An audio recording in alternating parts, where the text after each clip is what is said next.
Good evening friends, welcome back to the channel Campus Student. So సిపికెట్ exams అయితే జరుగుతున్నాయి present.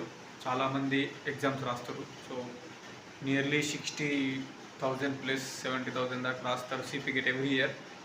So ఇక్కడ thing ఏంటంటే tricks గురించి చాలామంది ఆ వీడియో పెట్టినప్పుడు ఆ వీడియో చాలా కొంచెం ఒక 4-5,000 మంది చూసారు. సో చాలా కామెంట్స్ వచ్చినాయి. నాకు అర్థమైంది ఏంటంటే సో చాలామంది ఆ వీడియో చూసిన తర్వాత అర్థమైంది ఏంటంటే చాలామంది చదవలేరు. సిపికెట్కి ప్రిపేర్ అయ్యి వితౌట్ ప్రిపరేషన్ క్యాంపస్ సీట్ అనేది చాలా కష్టం. ఇప్పుడు ఫర్ ఎగ్జాంపుల్ నాది ఉంది ఎంఏ ఇంగ్లీష్. ఎంఏ ఇంగ్లీష్ అంటే సో కొంచెం చిన్నప్పటి నుంచి బేసిక్స్ అనేవి ఇంగ్లీష్ గ్రామర్లో నాకు ఉన్నాయి కాబట్టి నేను వితౌట్ ప్రిపరేషన్ అయినా కొంచెం అటెంప్ట్ చేస్తే నాకు స్కోర్ వచ్చింది. ఎందుకంటే ఇంగ్లీష్ గ్రామర్ నేను ఇంగ్లీష్ మీడియం బ్యాక్గ్రౌండ్ లేదంటే ఇంగ్లీష్ గ్రామర్ కొంచెం టచ్ ఉంది కాబట్టి సో ఇంగ్లీష్లో నాకు స్కోర్ వచ్చింది. అట్లా అని చెప్పేసి మిగిలిన సబ్జెక్ట్ అట్లా కాదు. స్కోర్ వచ్చింది కానీ ఇప్పుడు మిగిలిన సబ్జెక్టులు కూడా మీరు అప్లై చేసిన సబ్జెక్ట్ నేను అప్పుడే ఏం చెప్పిన క్లారిటీగా, మీరు ఏదైతే ఇంట్రెస్ట్ ఉన్న సబ్జెక్ట్ అంటే మీకు కొంచెం నాలెడ్జ్ ఉందో ఆ సబ్జెక్ట్ మీద, మీకు ఇంట్రెస్ట్ ఉందో, సో మీకు కొంచెం గ్రిప్ ఉందో ఆ సబ్జెక్ట్ని మీరు అప్లై చేసుకోండి అని చెప్పిన. సో అప్పుడు మీకు హెల్ప్ అవుతుంది, స్కోర్ చేయడానికి హెల్ప్ అవుతుంది ఎంట్రన్స్ ఎగ్జామ్లో అని చెప్పిన. సో నా టైంలో నేను ఒకటి సబ్జెక్ట్ అప్లై చేసిన ఇంగ్లీషు. కొంచెం గ్రామర్ వస్తుంది కదా, సింపుల్గా పెట్టవచ్చు అని నేను అనుకున్నట్టే కొంచెం క్వశ్చన్ పేపర్ హార్డ్ వచ్చినా గ్రామర్ బిట్స్ అయితే నేను పెట్టిన. సో అట్లా నాకు వచ్చింది. సో మీకు కూడా అట్లా రావాలి అంటే మీ సబ్జెక్టు సో కొంచెం గ్రిప్ ఉండాలి. అండ్ ఇంకోటి ఏంటంటే సో గ్రిప్ ఉన్నా గ్రిప్ లేకపోయినా ఒకవేళ మీరు అప్లై చేసిన సబ్జెక్ట్ ఏదైతే ఉందో అది కరెక్ట్గా చదివితే ప్రిపేర్ అయితే విజేత కాంపిటీషన్ బుక్ తీసుకున్నారా లేదంటే వేరే బుక్ తీసుకున్నారా డజంట్ మ్యాటర్, బట్ మీరు ప్రిపేర్ అవ్వాలి. ఏదైతే అఫీషియల్గా సిపికెట్ వాడు సిలబస్ అయితే ఇచ్చిందో ఆ ఇచ్చిన సిలబస్ని మీరు చదవాలి. బుక్ టాపిక్స్ ఏమేమి ఇచ్చిందని చూసుకొని ప్రిపేర్ కావాలి. సో వితౌట్ ప్రిపరేషన్ పోయి రాస్తా అంటే సో ట్రిక్స్ అనేవి వర్కౌట్ అవుతాయి. ట్రిక్స్ ఎట్లా అంటే ఒక 10 మార్క్స్ కానీ 15 మార్క్స్ కానీ పెరగడానికి యూజ్ అవుతాయి. ఓకేనా? సో నేను నార్మల్గా చెప్పిన మీకు, ఒకవేళ వీడియో చూడకపోతే చూడండి, జస్ట్ మొన్ననే అప్లోడ్ చేసిన. సో ట్రిక్స్ గురించి ఎగ్జాక్ట్గా ఏంటంటే మీరు ఫస్ట్ చదవాలి. మొత్తం 100 క్వశ్చన్స్ చదివి, ఆన్లైన్ ఎగ్జామ్ కాబట్టి 100 క్వశ్చన్స్ చూసి 100 క్వశ్చన్స్లో నీకు ఏ క్వశ్చన్ అయితే 100% పర్ఫెక్ట్ నమ్మకం ఉందో అది పెట్టాలి. అండ్ కొంచెం గెస్ చేసి ఆప్షన్స్ ఎలిమినేషన్ చేసి కొంచెం అనిపించిన ఆన్సర్స్ పెట్టాలి. అట్లా నువ్వు అట్లీస్ట్ ఒక 30 క్వశ్చన్స్ 40 క్వశ్చన్స్ నువ్వు ఓన్గా పెట్టాలి. నువ్వు ప్రిపేర్ అయ్యి నీకు తెలిసినాయి.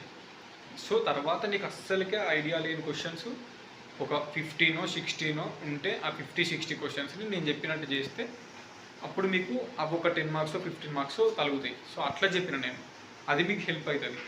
ఇప్పుడు మొత్తానికి ఏం చదవకుండా 100కి 100 క్వశ్చన్స్ ట్రిక్కే అన్నారు అనుకోండి, ట్రిక్ వల్ల 10 మార్క్స్ 15 మార్క్సే వస్తాయి కదా.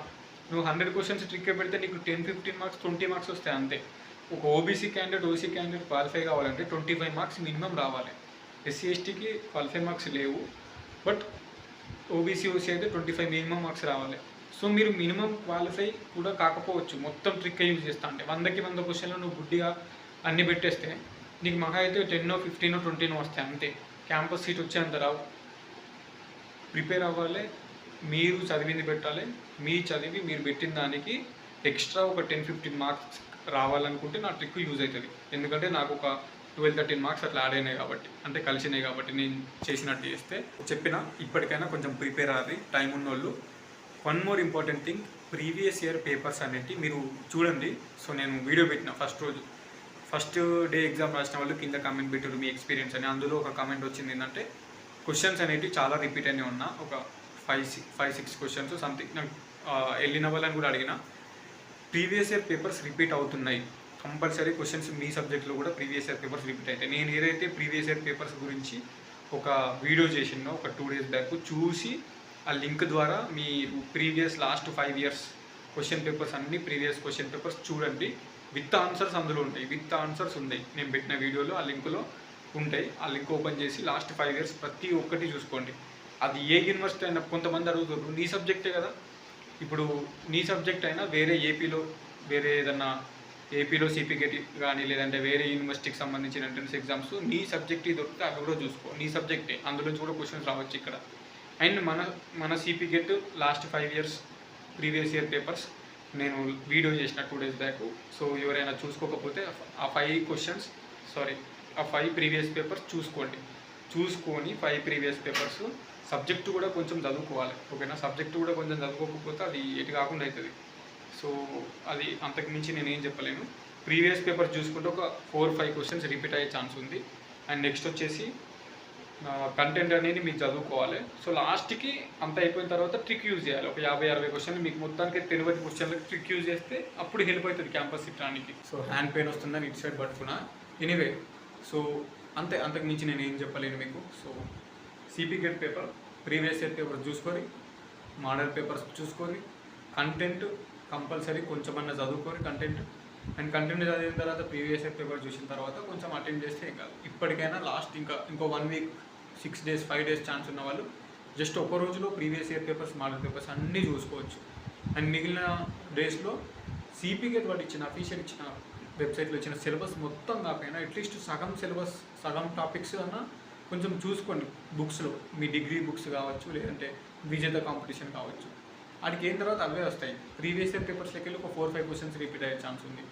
అండ్ మీరు నేను చెప్పిన ట్రిక్ యూజ్ చేస్తే ఒక 10-15 మార్క్స్ యాడ్ అవుతాయి, అంటే ఎక్స్ట్రా వస్తాయి. మీకు ఒక 15-20 మార్క్స్ అట్నే వస్తాయి. కానీ మీరు సబ్జెక్ట్ చదివితే ఇంకో 30 క్వశ్చన్స్ పెట్టగలిగితే ఆ సబ్జెక్ట్ ద్వారా ఒక 50 దాకా వెళ్తుంది. ఒక 40+ కానీ 50 కానీ వెళ్తే మీకు కొంచెం క్యాంపస్ సబ్ క్యాంపస్ వస్తుంది. అండ్ లేదంటే కాకతీయ యూనివర్సిటీ, తెలంగాణ యూనివర్సిటీ, శాతవాహన, మహాత్మా గాంధీ, పాలమూరు ఈ యూనివర్సిటీలన్నా సెట్ అవుతారు. ఉస్మానియా యూనివర్సిటీలో రావాలంటే కొంచెం చదవాలి కదా, చదవకుండా ఎట్లా? సో కామెంట్ చూస్తే అందుకే అట్లా అనిపించింది. ఎనీవే, సో ఆల్రెడీ ఇప్పుడు నైట్ 12 అవుతుంది. ఈ టైంలో రికార్డ్ చేస్తున్నా. టైం లేదు, అందుకే మీకు కూడా టైం లేదు. చదువుకోరి. వీడియోలో చెప్పింది అర్థమైంది కదా. Previous year papers model papers చూసుకోవాలి. వాడు ఇచ్చిన సిలబస్ సిపిగెట్ ఇచ్చిన సిలబస్లో ఒక సగం సిలబస్ అయినా కొంచెం టాపిక్స్ చూసుకొని ట్రై చేసుకోవాలి. సో పేపర్ ఎట్లా పెడతారంటే 100 క్వశ్చన్లు చదివిన తర్వాత మొత్తం ఒక 30-40 క్వశ్చన్స్ మినిమం తెలిసినవి పర్ఫెక్ట్గా పెట్టి తర్వాత మీకు మొత్తానికి ఐడియా లేని క్వశ్చన్స్ ఒక 50-60 ఉంటే వీటి మీద టిక్ యూజ్ చేయాలి. టిక్ వీడియో 2 days బ్యాక్ పెట్టిన చూడండి. ఆ వీడియో ఆల్రెడీ 5,000 మెంబర్స్ దాకా చూసారు. యూట్యూబ్లో ఎంతో 4,000 చేంజ్ చూపిస్తుంది, బట్ 5,000 మెంబర్స్ ఆల్రెడీ చూసారు. సో అంతకుమించి ఏం లేదు. సో ఫ్యూచర్ ఫర్దర్గా సిపిగెట్ ఎగ్జామ్స్ అయిపోయిన తర్వాత రిజల్ట్స్ మనకి ఒక 10-15 డేస్లో వస్తుంది. కీ పేపర్ కూడా అందరికీ కీ ఒకటేసారి ఎగ్జామ్స్ అయిపోయిన తర్వాత July 16th అయిపోతే ఒక 3 days 4 daysలో కీ ఇస్తాడు. సో అంతే. ఎగ్జామ్స్ అయిపోయిన వాళ్ళు సర్టిఫికేట్స్ రెడీ చేసుకోవాలి. క్యాస్ట్ ఇన్కమ్, మీ డిగ్రీ సెమిస్టర్ మెమోస్ అవి ఎగ్జామ్స్ కాని వాళ్ళు మంచిగా ప్రిపేర్ కావాలి. ఓకేనా? సో అంతే. Thank you so much for watching this video. ఇంకేమైనా డౌట్స్ ఉంటే కామెంట్ చేయండి. చెప్పాలనిపించింది చెప్పిన అంతే. సో ఇది అనుకొని మళ్ళీ చెప్పిన అనుకోకూడదు, కానీ సో చెప్పాలనిపించి చెప్పిన మీ మంచి కోసమే చెప్పింది మంచిగా విని పోయి రాయండి. ఓకేనా? అంతే.